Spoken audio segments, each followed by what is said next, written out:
Welcome to my news channel. My name is Olivia.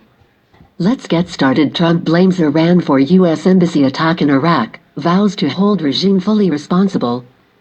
President Trump accused Iran of orchestrating the attack at the U.S. embassy compound in Iraq on Tuesday and vowed to hold the regime fully responsible. Dozens of Iraqi Shiite militia supporters had gained entry to the compound in Baghdad after reportedly smashing down a gate and storming inside. It came amid protests over U.S. airstrikes, though Trump stressed that the strikes were in response to the killing of an American contractor. Crowd storms as embassy compound in Baghdad, gunshots heard, report says.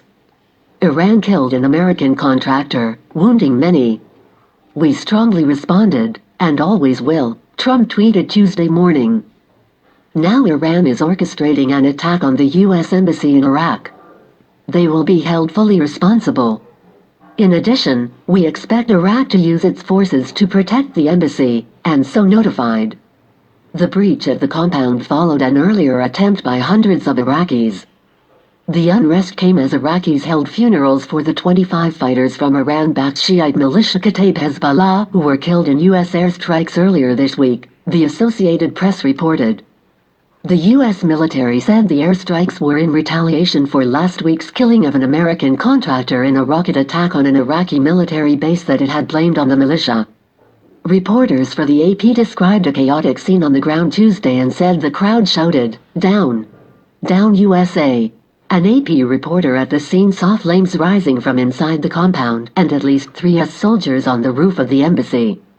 There were no reports of casualties, but the unprecedented breach was one of the worst attacks on the embassy in recent memory.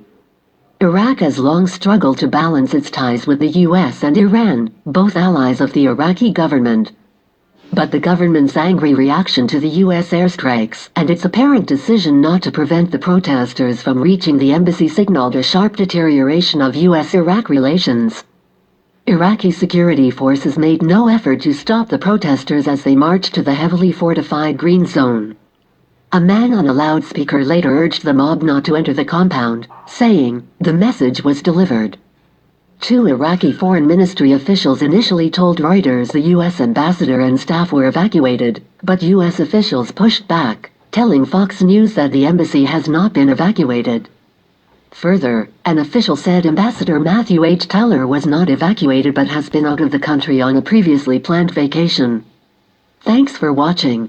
Don't forget to subscribe my channel.